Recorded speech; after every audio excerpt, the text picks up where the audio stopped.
I read an article that said code switching and masking were different, and as a neurodivergent Black woman, I really disagree. I had some big feelings, and I've been thinking about the connection between unmasking neurodivergent traits as a person with ADHD, such as me not masking forgetting or being distracted in a meeting, versus code switching, where Black women in the workplace code switch for different audiences that they're speaking to, and primarily really thinking about the idea of masking your Black culture to adhere to the norms in white supremacy culture that's dominant, of course, in the workplace.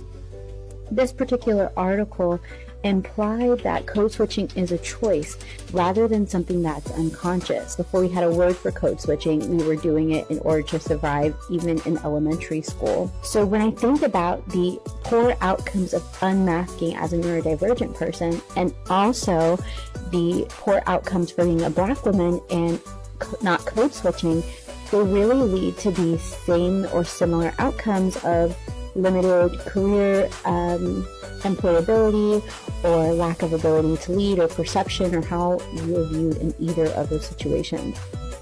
I'm currently in an organization with Black women. I see a lot of them not feel the need to code switch in many of these settings. And I've also noticed that as I've begun to unmask and relied less on code switching for me in my career, I've noticed that's been a challenge. And so some people actually say that unmasking leads to what feels like a regression in your skills, because you're really learning how to be yourself, how to exist, how to relate and connect with each other, and also deal with the discomfort of that change for yourself interpersonally and how you connect with others.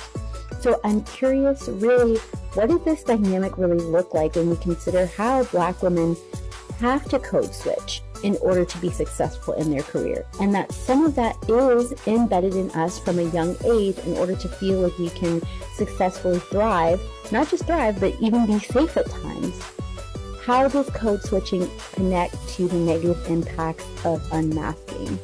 And even what that might look like even when you're accepted in the workplace, or even when you're in a workplace of other Black women who have constructed their own workplace views.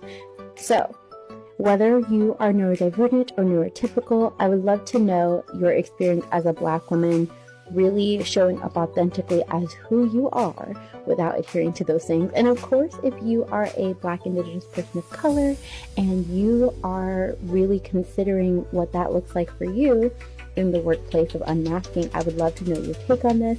If you want to join me for other conversations, join me. Follow for more.